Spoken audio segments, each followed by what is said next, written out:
Welcome back to city news. స్థానిక తహసీల్దార్ కార్యాలయంలో ప్రజా సమస్యల పరిష్కార వేదిక కార్యక్రమం నిర్వహించారు. తహసీల్దార్ గోపాలకృష్ణ అర్జీదారుల నుండి అర్జీలను స్వీకరించారు. వివిధ రకాల సమస్యలపై మొత్తం 4 అర్జీలు వచ్చాయని, అర్జీలను సంబంధిత అధికారులకు పంపి సత్వరం పరిష్కరించేందుకు కృషి చేస్తామని తెలిపారు. ఈ రోజు మన తహసీల్దార్ కార్యాలయంలో జరిగిన ప్రజా సమస్యల పరిష్కార వేదికలో 4 అర్జీలు అందినాయి. అందులో 2 సర్వేకి సంబంధించిన అంశాలు ఉన్నాయి. ఒక నెలపాటు నుంచి పూర్ణకుమారి గారు వారి పొలంలోకి వెళ్ళే డొంక మార్గాన్ని ఒక రైతు ఆక్రమించి ఇబ్బంది పెడుతున్నారని ఒక గ్రీవెన్స్ ఇచ్చారు. అట్లాగే ఒక రైతు రాధాదేవి గారు మొన్న ఈ మధ్య మీ అందరికీ తెలుసు శ్మశానాలు అరేంజ్ చేయమని చెప్పేసి వాటిని ఎక్స్పాండ్ చేయాలని మన మంత్రి గారు కూడా మాకు ఆదేశించున్నారు. అందులో భాగంగా ఒక రైతు ముందుకొచ్చి మా పొలాన్ని ఇస్తాము శ్మశానం కోసం ఉపయోగపడే విధంగా ముందుకొచ్చారు. వారికి కూడా నేను హృదయపూర్వకంగా నమస్కారాలు తెలియజేస్తున్నా. ఇది ఇమీడియట్గా నేనే స్వయంగా ఈ ల్యాండ్ని ఐడెంటిఫై చేసి పాత శ్మశానానికి దగ్గరగా ఉందా లేకపోతే ఎలా చేస్తే బాగుంటుంది అనేది నేనే పరిశీలిస్తాను. ప్రభుత్వం ప్రజా సమస్యల్ని పరిష్కరించడంలో ముందుంది, మీ అందరికీ తెలుసు. అన్ని రూపాల్లోనూ ప్రజల్లోంచి ఎక్కడ ఏ సమస్య వచ్చినా వాళ్ళకి అధికారుల పరంగా కానివ్వండి లేకపోతే మన నాయకుల పరంగా అండగా ఉండి వాళ్ళకి ఆ ప్రాబ్లమ్ని క్లియర్ చేయాలనే థాట్తో ముందుకెళ్తున్నాం. ఇందులో భాగంగా మేము ఉన్నతాధికారులు మాకున్న ఇన్స్ట్రక్షన్స్ ప్రకారం ఇక నుంచి రాబోయే రోజుల్లో శనివారం గ్రామ స్థాయిలో కండక్ట్ చేయమని చెబుతున్నాం. విఆర్ఓని, విలేజ్ సర్వేని, అట్లాగే లోకల్గా గ్రామ స్థాయిలో శనివారం వాళ్ళు కండక్ట్ చేసుకుని ఉదయం సాయంత్రం ఖచ్చితంగా ఇక్కడ దాకా వాళ్ళు వ్యయ ప్రయాసాలు కూర్చి రైతులు వాళ్ళు ఇక్కడ దాకా రాకుండా గ్రీవెన్స్ అయితేనే అక్కడ సమస్య ఉండి ఆ కింద స్థాయి వాళ్ళు సరిగ్గా స్పందించకపోతే వాళ్ళ ఇబ్బంది క్లియర్ కాకపోతే నా దాకా రావడం ఓకే. కానీ సచివాలయంలో సర్వేగా అప్లై చేయాల్సిన అంశం కూడా పాపం ఇక్కడ దాకా వస్తున్నారు.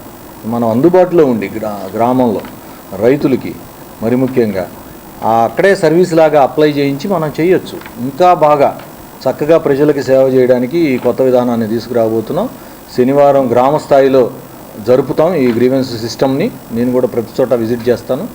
మండే మనకి కింద స్థాయిలో కాని పనులు మాత్రమే ఇక్కడ దాకా వచ్చే విధంగా ప్లాన్ చేస్తున్నాం. అంటే దీని ఉద్దేశం రైతుకి లేకపోతే ఇక్కడికి వచ్చే పబ్లిక్కి ఎక్కడో సంగంజారులు మూడో లేకపోతే ఇంకెక్కడి నుంచో రావాలంటే ఒక 50 రూపాయల ఆటో ఛార్జీ కూడా ఖర్చు కాకూడదు అనేది అభిప్రాయం. ఖచ్చితంగా రెవెన్యూ సేవల్ని రాబోయే రోజుల్లో ప్రజలకు ఇంకా బాగా దగ్గర చేస్తాం. ప్రముఖ రైతు కుటుంబానికి చెందిన ఐతనగర్ వాస్తవ్యురాలు వేమూరి రామలింగేశ్వరమ్మ ప్రథమ వర్ధంతి సందర్భంగా ఆశ్రమంలోని వృద్ధులకు అన్నదాన కార్యక్రమం నిర్వహించారు. రామలింగేశ్వరమ్మ కుమారుడు సత్యనారాయణ, కృష్ణ స్థాయిలు పాల్గొన్నారు. రామలింగేశ్వరమ్మ కోడలు అనిత మాట్లాడుతూ గాంధీజీ ఆశ్రమంలో తమ అత్తగారి పేరిట సేవలు చేయటం సంతృప్తినిచ్చిందన్నారు. సత్యనారాయణ మాట్లాడుతూ జన్మనిచ్చిన తన తల్లి రామలింగేశ్వరమ్మ ఆశీస్సులు కోరుకుంటున్నట్లు తెలిపారు. ఆశ్రమ నిర్వాహకులు వజ్రాల రామలింగాచారి మాట్లాడుతూ సనాతన ధర్మాలు మహర్షులు నిస్వార్థ బుద్ధితో రూపొందించారని, మానవ జీవితంలోకి వెలుగు తెచ్చారని పేర్కొంటూ ప్రతి ఒక్కరూ విధిగా పాటించాలని కోరారు. ముందుగా రామలింగేశ్వరమ్మ చిత్రపటానికి పూలమాలలు వేసి నివాళులు అర్పించారు.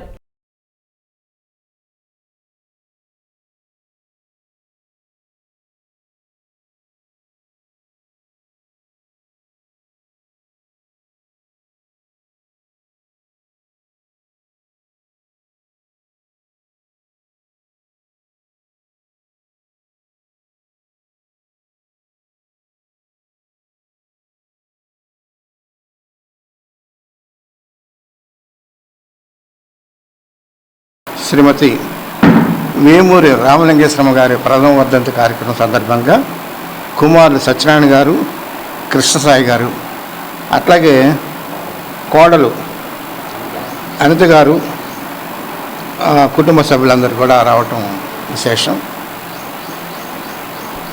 ఇదొక కుటుంబంలో శుభము అశుభము రెండూ జరుగుతాయి. కానీ ఇది పవిత్ర కార్యక్రమంగా భావించాలి, పుణ్య కార్యక్రమంగా భావించాలి. మనిషి బ్రతికున్నప్పుడు ఎంతో, అనంతరం కూడా అంత సేవ చేయాలి. వారి పేరుతో సేవలు అందిస్తే వారికి ఉత్తమ సద్గతులు కలుగుతాయని గరుడ పురాణంలో చెప్పబడింది. మానవ జీవితం మొత్తం కూడా చాలా విచిత్రమైంది, ఆనందమైంది. మోక్ష మార్గానికి మార్గదర్శకాలు మహర్షులు మనకు రూపొందించారు. ఈ క్రమంలో మరి ఆనాడు లాల్ బహదూర్ శాస్త్రి గారు ప్రధానమంత్రిగా ఉన్నప్పుడు జై జవాన్ జై కిసాన్ అన్నారు. కిసాన్ అంటే రైతు, వీళ్ళిద్దరూ రైతు బిడ్డలు. వీళ్ళు మన అందరికీ భోజనాలు పెట్టేవారు. అమ్మగారైన వేమురి రామలింగేశ్వరం గారి ప్రథమ వర్ధంతి ఆశ్రమంలో చేసుకుంటున్నాము, దానికి ఆనందిస్తున్నాము. ఈ కార్యక్రమాలు చేపట్టిన వజిదాల రామలింగాచారి గారు ఎన్నెన్నో కార్యక్రమాలు చేపట్టాలని, దిగ్విజయం సాగాలని, ఇంకా భవిష్యత్తులో సేవా కార్యక్రమాలు ఆయన చేపట్టి ఆయన బాగుండాలని అని నేను కోరుకుంటున్నాను. ఈరోజు మా అత్తగారిది ప్రథమ వర్ధంతి సందర్భంగా ఈ గాంధీ ఆశ్రమంలో అన్నదాన కార్యక్రమం చేయడం జరిగిందండి. ఇది మాకెంతో సంతృప్తికరంగా ఉంది. జమ్మూలో ఉగ్రవాద దాడిని నిరసిస్తూ పలు విద్యార్థి సంఘాల ఆధ్వర్యంలో నిరసన ర్యాలీ నిర్వహించారు. ఆల్ ఇండియా స్టూడెంట్స్ అసోసియేషన్ జిల్లా అధ్యక్షులు షేక్ ఇన్ను, పట్టణ అధ్యక్షులు నిట్టా బాలు మరియు విద్యార్థి సంఘాల నాయకుల ఆధ్వర్యంలో రత్నాటాకీ సెంటర్లోని గాంధీ చౌక్ వరకు నిరసన ర్యాలీ చేపట్టి ఉగ్రదాడిని ఖండించారు. కార్యక్రమంలో యువ మహేష్, నాగూర్, చరణ్, రామ్ చరణ్, సుబాని తదితరులు పాల్గొన్నారు.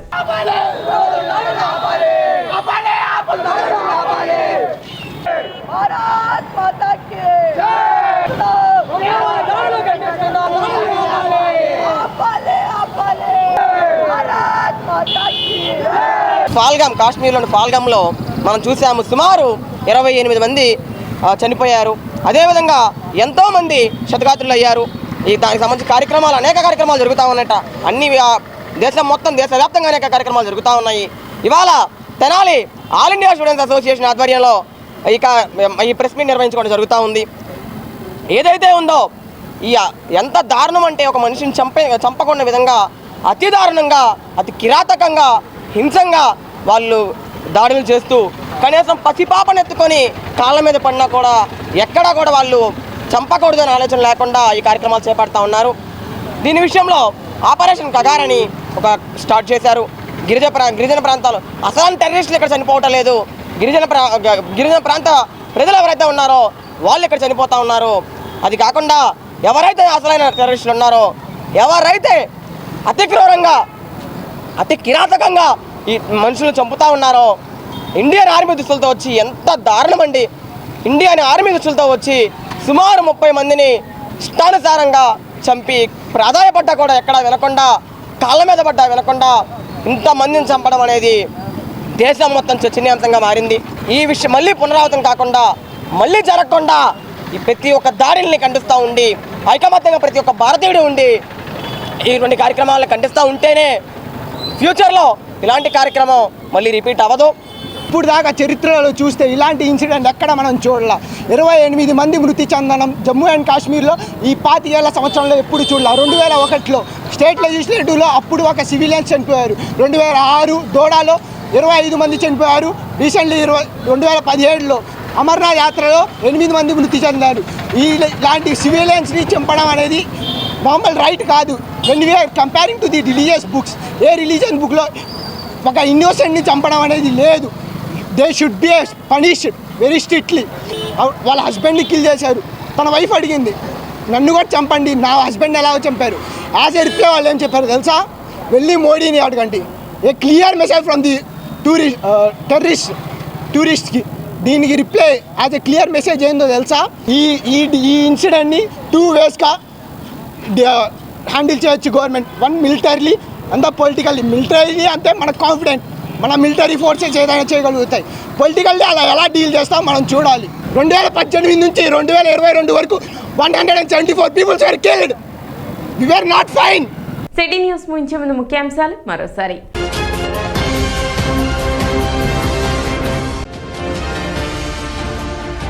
ఈ నెల 30వ తేదీలోగా రేషన్ కార్డు కలిగిన ప్రతి ఒక్కరూ ఈ కేవైసీ చేయించుకోవాలి.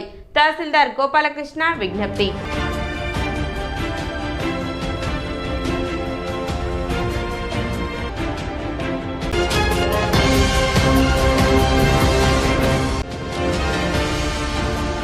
మల్లెపాడు శివారులో గుర్తు తెలియని యువకుని మృతదేహం లభ్యం.